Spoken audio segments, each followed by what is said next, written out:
We are continuing our journey through the tarot, again arranging things in order. Now we're dealing with cups, and so we're starting with 5 of cups in bardo position, 6 of cups in the call, 7 of cups in the trial, and 8 of cups in the return. So starting with the call, the question we posed was how to allow confusion about attempts with the formation of romance and connection, and bring beginner's mind and addressing that with the past and the future. And the hexagram was 8, which is alliance. And then for the 7 of cups, the question was how to drop grand plans. So if you're alone or if you're in connection, how to be okay with the unknown, right? Because we often have grand plans about how things are going to be great, or grand plans about how things are going to not be great when the future is unknown.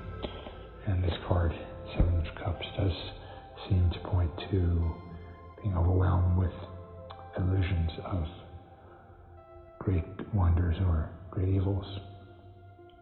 And so the hexagram, interestingly enough, was 29, which is repeated entrapment and abyss. And so during the trial, if we don't allow the confusion, especially if it's about romance or connection, and if we don't have an alliance with others, or we don't have an alliance within ourselves about our ambivalence with relationship to romance and connection, then in the trial, it may be hard for us to drop grandiose plans or grandiose nightmares about romantic visions or connection visions. And so that's repeated entrapment, and that's when we feel like we're in an abyss.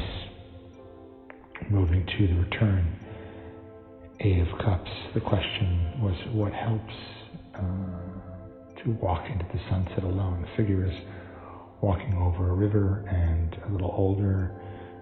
There's no mate with this figure. It's a solitary figure and has a sad feeling about it. And the hexagram, interestingly enough, was hexagram 42, which means to cross the river. Also, another meanings are increase and useful. So what might help in terms of being older and being alone in the sunset years can be to be useful in some way. Even if it's not through personal connections or romance, it's useful. In some way it creates a bond between the self and whatever's being helped. And then the final, in bardo, we're back to 5 of Cups. Again, we're starting the card laying with bardo, but we're starting our interpretations with the call. So the 5 of Cups, the question was leaving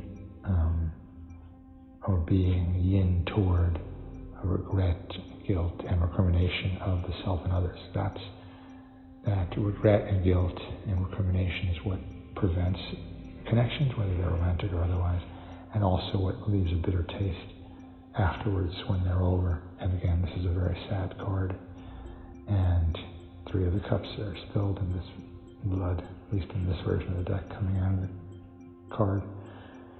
And yeah, there's a bridge in the distance off to a castle, but the figure is not looking at that.